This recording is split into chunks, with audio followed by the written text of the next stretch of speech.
sitting balance, okay? Short sitting, long sitting, all that stuff. If I was,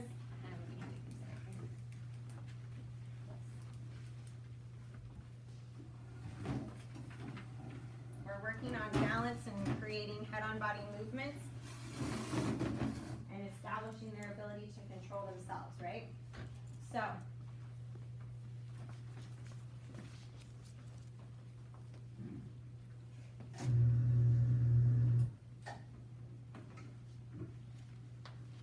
we start in short sitting, okay?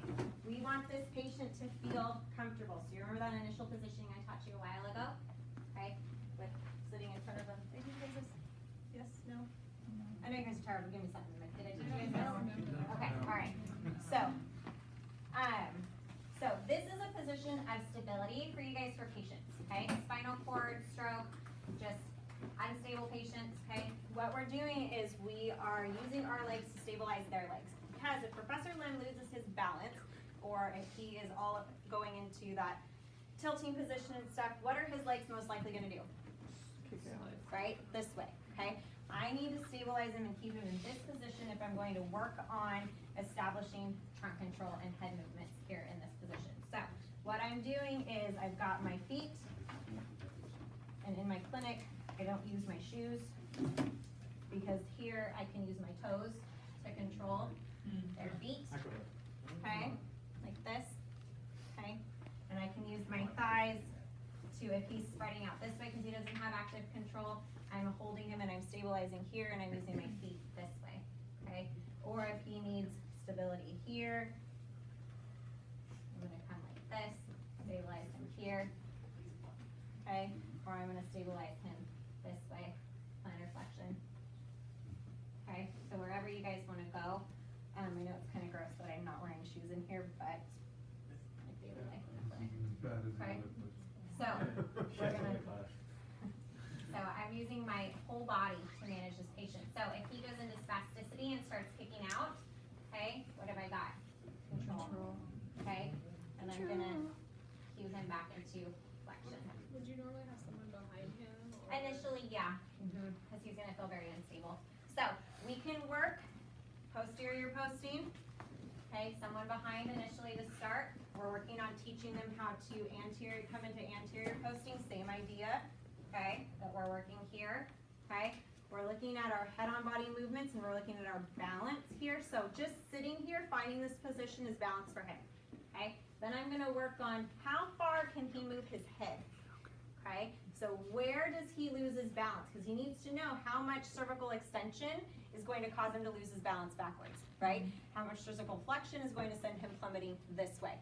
And I've had patients that just dump on you, but in this position, whatever, I got him, right? Because if he dumps, where's he going to go?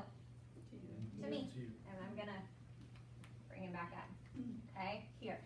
I have full control in this position. He's not going anywhere. He starts to fall to this side, here. Okay, I've got control. He starts to go to the other side, here. I've got control, and we just bring him back up this way. Okay, so in here, we start working on anterior posting position, just finding your balance, okay? Then we start working away on taking away their stability.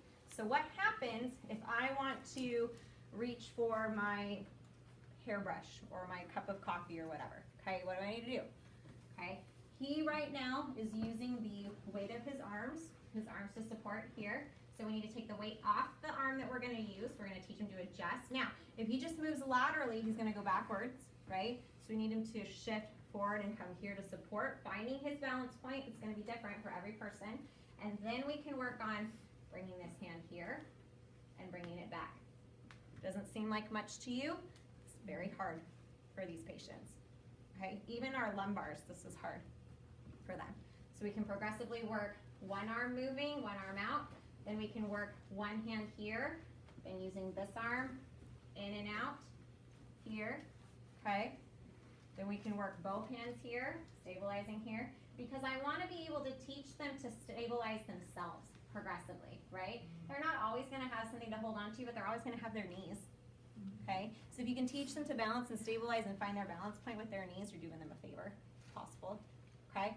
Then from here, we can progressively work on reaching. We can work on reaching with single arm support, either in anterior post or posterior post. Active reaching to different locations, okay? We can work on active reaching at their knees.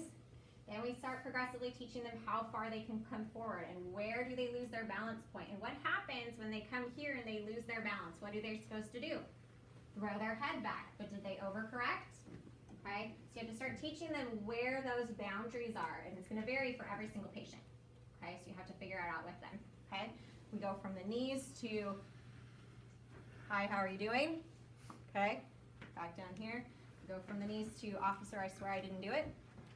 Okay, and then we progressively work up to singing in church. Okay, right, progressively working up, because the higher they go, where are they going to want to go? Into extension. So what do you need to teach them to do? Okay, but they can't do flexion, so what are we teaching them? Head forward, right? So finding that balance position here, okay? Once we've taught them to go here, okay, now we teach them the wave, okay? Now there's, back and forth, okay? We're working here. Then we can start reactionary type balance movements here. Once they're stabilized in this more of a static type positioning here, we can start teaching them reactionary type balance or dynamic type balance. Small ball toss, okay? Reaching and grabbing, reaching and letting go, okay? Then we can progressively work to large ball toss, okay? And we can do all of these in short sitting, long sitting, and forward sitting, okay? And it'll create balance and stability for them in all of those positions, which is something they're gonna need, okay?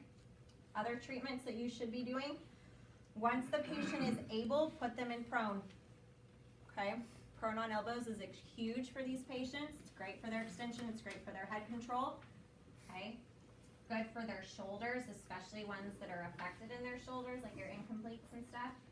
Okay. Where's my little cheat sheet? I think I got everything. Can you think of anything else? I wrote all a bunch of stuff.